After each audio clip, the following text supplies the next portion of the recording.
नमस्कार मित्रों, अभय ज्ञान प्रोडक्शन में आप सभी का बहुत बहुत स्वागत है। 17 जनवरी कल थी और कल धनु राशि पर साढ़े साती की समाप्ति पूरी तरह से हो चुकी है। आप में से बहुत सारे लोग अभी भी भ्रम में थे कि हाँ सच में साढ़े साती का प्रभाव समाप्त हो रहा है या नहीं हो रहा है। जैसे पिछली बार हुआ था जुलाई में, शनि अगले घर में जाकर फिर पुनः वक्री होकर कुंभ में आ गए थे। इसलिए मैं आगे के लिए आपको बताऊंगी कि अब क्या प्रभाव होगा साढ़े साती की समाप्ति पर। सबसे पहली बात, जो आपके काम काज में हर जगह बहुत सारी रुकावटें चली आ रही थी, वहाँ से आपको निजात मिलेगी। अब शायद बिना ऑप्टिकल्स के मैं ये नहीं कहती, देखिए मनुष्य जीवन है, कोई ना कोई थोड़ी बहुत रुकावटें खाली शनि ग्रह ही नहीं लेकर आ रहे थे। वो तो आपकी कुंडली भी निर्धारित करती है कि आपके कौन से ग्रह कहाँ पर विराजमान है। आपकी कुंडली का प्रभाव अधिक आपके जीवन पर रहता है, पर साढ़े साती का प्रभाव तो था ही। जिन लोगों ने इन दिनों में अच्छे कर्म किए उन्होंने कम भुगतान किया, जिन्होंने पहले बुरे कर्म किए, आपको कभी कभी पता नहीं होता है कि आप कौन से कर्म अच्छे कर रहे हैं नहीं कर रहे हैं। शनिदेव न्यायप्रिय होते हैं। आप जितना अधिक गरीबों की मदद करते हैं, आप नॉनवेज से, खाने पीने से, मांस मदिरा से दूर रहते हैं तो शनिदेव प्रसन्न होते हैं। झूठ नहीं बोलते हैं तो शनिदेव प्रसन्न होते हैं।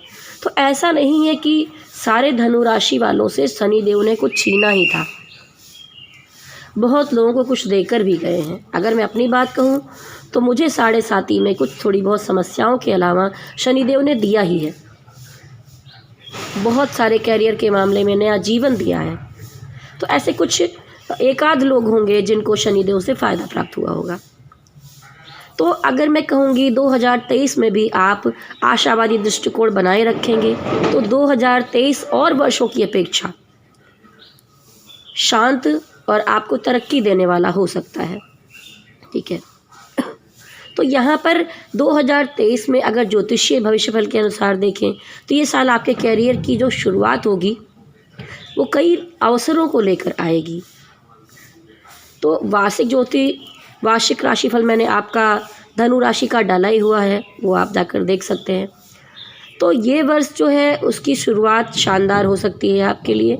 जनवरी में नहीं, मैंने कहा था कि हाँ फरवरी से शुरुआत होगी और थोड़ा बहुत देखिए, ऐसा भी नहीं कहूँगी कि बिल्कुल अभी फूल बरसने लग जाएंगे, सब कुछ बड़ा अच्छा हो जाएगा, आप बिल्कुल खुशियों से नाचने लग जाएंगे, तो ऐसा भी नहीं है।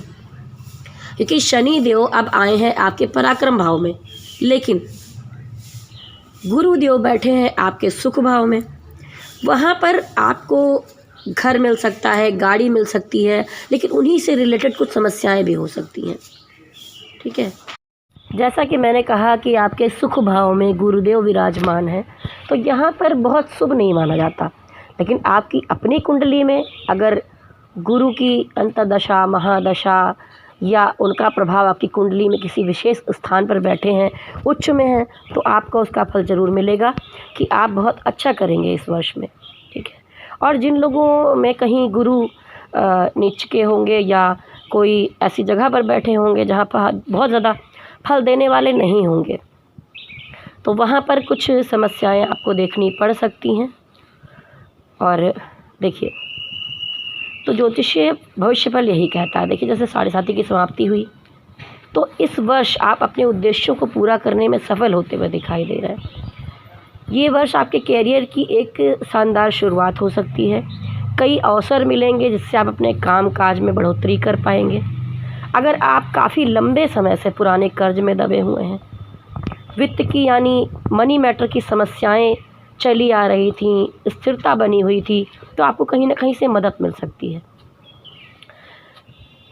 अगर 2023 के पहले जो है आपकी कोई कंपनी है और उसमें कोई सफलता नहीं मिल पा रही थी, तनाव पैदा हो रहे थे, परिवार से भी दबाव बन रहा था, मतलब हर तरफ से आप परेशानियों में घिरे हुए थे।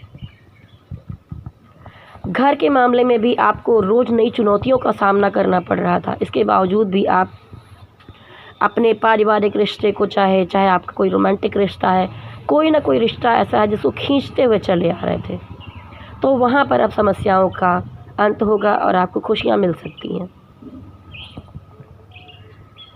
देखिए, 2023 के कुछ महीनों में खाने पीने पर आपको विशेष ध्यान देकर चलना होगा, नहीं तो सेहत की समस्याएं हो सकती हैं। देख लिए, मैंने भी साल की शुरुआत में ही कुछ, मैं अपने गांव आई हुई हूँ और वहाँ पर मुझे, मुंबई में रहती हूँ तो कुछ चीज़ें अवेलेबल नहीं होती हैं जो यहाँ पर मिलती हैं। मैंने खाया पिया, थोड़ी ठंडी में घूमी, तो आप मेरी आवाज़ सुन रहे होंगे, तबीयत ठीक नहीं है। लेकिन मुझे लगा कि आज तो कम से कम शुभकामनाएँ देना बनता है धनु राशि वालों को, कि कल 7.5 की समाप्ति हुई है पूरी तरह से, तो आपसे ज़रा सी बात की जाए। तो बस ऐसी ही आवाज़ में आपके लिए वीडियो बना रही हूँ। अगर आसपास कोई नॉइज़ हो, कोई आवाज़ आए तो उसके लिए क्षमा चाहूँगी, क्योंकि यहाँ पर वीडियो बनाना थोड़ा मुश्किल काम होता है। गांव आई हुई हूँ। तो देखिए, जैसा मैंने कहा कि जैसे जैसे यह वर्ष बढ़ता जाएगा, जितने भी आपकी खोई हुई चीज़ें थी, मित्रों से अगर आपके रिलेशन ख़राब हुए थे, या आप जहाँ काम करते वहाँ चीज़ें ख़राब हुई थी, आपका नेटवर्किंग गड़बड़ हुआ था, तो वो नेटवर्किंग आपका बढ़ेगा। ठीक है। आपकी जो पारिवारिक संपत्ति है, वहाँ पर अगर कोई मामला फंसा हुआ था और बहुत दिनों से चीज़ें निकल कर नहीं आ पा रही थी, तो आपको संपत्ति का उत्तराधिकारी भी बनाया जा सकता है। फिर से उन मुद्दों पर विचार करने की आवश्यकता हो सकती है। जो छात्र हैं, उनका विकास अगर रुका हुआ था, तो वहाँ पर उनके माइंड में अगर कोई निगेटिविटी चल रही थी, तो निगेटिविटी भी दूर जाएगी और कोई एक पॉजिटिविटी का निर्माण होते हुए यहाँ पर मुझे दिखाई दे रहा है। जब भी आप किसी भौतिक मामले में या मनी मैटर के मामले में निपट रहे हों, तो आपको सावधानी बरतने की आवश्यकता होती है। ये जो साल है, इसकी जो पहली छमाही है, इसके दौरान लोगों के साथ बहुत मेल जोल रख के अपना काम करें। कोई भी व्यावसायिक अवस्थाएं हैं, उसमें कोई भी गंभीर संकट बहुत दिन से चला आ रहा था, तो अब आप अपनी बुद्धि को आगे बढ़ाइए, सूझबूझ के द्वारा यहाँ पर फिर से एक नवनिर्माण कीजिए, और साल के अंत तक ये जो चीज़ें सब बिगड़ी हैं, टोटल इस वर्ष में आप आगे बढ़ेंगे और अपने लक्ष्यों को प्राप्त कर सकते हैं। घर परिवार में अगर लड़ाई झगड़े या अड़ियल रवैया चला आ रहा था बहुत समय से, बुजुर्गों से या प्रियजनों से आपको प्रेम नहीं मिल पा रहा था, झगड़े झंझट बढ़ रहे थे, लेकिन आने वाले समय में एक बार फिर आपके जीवन में शांति कायम हो सकती है। जो 2023 की दूसरी छमाही है, धनु में अधिकतर भावनात्मक स्थिरता आएगी। जो बड़ा उतार चढ़ाव एकदम से लगातार आप अपने जीवन में देखते चले आ रहे थे, जिसमें से कि घरेलू मामले जो थे, वहाँ पर आप बिल्कुल टूट से गए थे, समझ में नहीं आ रहा था क्या किया जाए, कहाँ जाया जाए। जो लोग नौकरी में थे या आप किसी बड़ी परीक्षा की तैयारियां कर रहे थे, तो एक आशावाद दिखाई दे रहा है, एक नई एनर्जी आएगी आपके अंदर। आप कहीं पर अब किसी को कुछ अपने प्रस्ताव रखेंगे, बात रखेंगे, तो उसको सुना जाएगा। तो ये जो वर्ष है 2023, 7.5 के बाद एक नव परिवर्तन लेकर आया है, जिसे आप स्वीकार करिए, जिसका स्वागत कीजिए। तो आपको बहुत सारी शुभकामनाएं हैं। लेकिन जैसा मैंने कहा कि अभी अप्रैल तक गुरु आपके सुख भाव में है, यानी चौथे भाव में है। तो चौथे भाव में जो गुरु हैं, वो बहुत सुफलदायक नहीं होते हैं। तो कुछ ग्रह कलेश की संभावनाएं अभी भी थोड़ी बहुत हो सकती हैं कि आप सोचे 7.5 तो चली गई, अब क्यों समस्याएं हो रही हैं। तो थोड़ा सा और ग्रहों पर भी निर्धारित है। गुरु अगर आपके अच्छे हैं तो नहीं होगा, अगर आपकी कुंडली में गुरु अच्छे नहीं हैं तो ये संभावनाएं बढ़ सकती हैं। अप्रैल में गुरु जाएंगे पंचम भाव में, ये भी सारे ग्रह परिवर्तन होंगे। और इधर जो है जो हमारे शनिदेव हैं, 17 जनवरी यानी कल से आ गए हैं आपके पराक्रम भाव में। तो देखिए, पराक्रम भाव क्या होता है, लाभ भाव क्या होता है, ये आपके बाजू होते हैं। यानी कि अब समय आ गया है जम के पराक्रम करने का। पहले शायद आपके हाथ पांव बंधे हुए थे, आप बहुत कुछ करना चाहते थे, मानसिक पीड़ाएं थीं, बहुत तपस्या कराई है शनिदेव ने, लेकिन अब आपको आपके पराक्रम का फल मिलने वाला है। अब आप जो भी करेंगे वहाँ पर आपको सफलता मिलने का 90% चांस अवश्य रहेगा। तो आगे बढ़िए, मेहनत कीजिए, क्योंकि आप तो वैसे भी संघर्ष कर करके लोहा हो चुके हैं। तो अब बहुत अधिक समझाने की आवश्यकता शायद मुझे नहीं है। मैं स्वयं भी धनु राशि हूँ। उम्मीद करती हूँ कि सबके जीवन में बहुत सारी खुशियाँ आए, ये नया वर्ष बहुत कुछ अच्छा लेकर आए। और आगे ऐसा नहीं है कि आप 7.5 समाप्ति हो गई तो शनिदेव को भूल जाएं।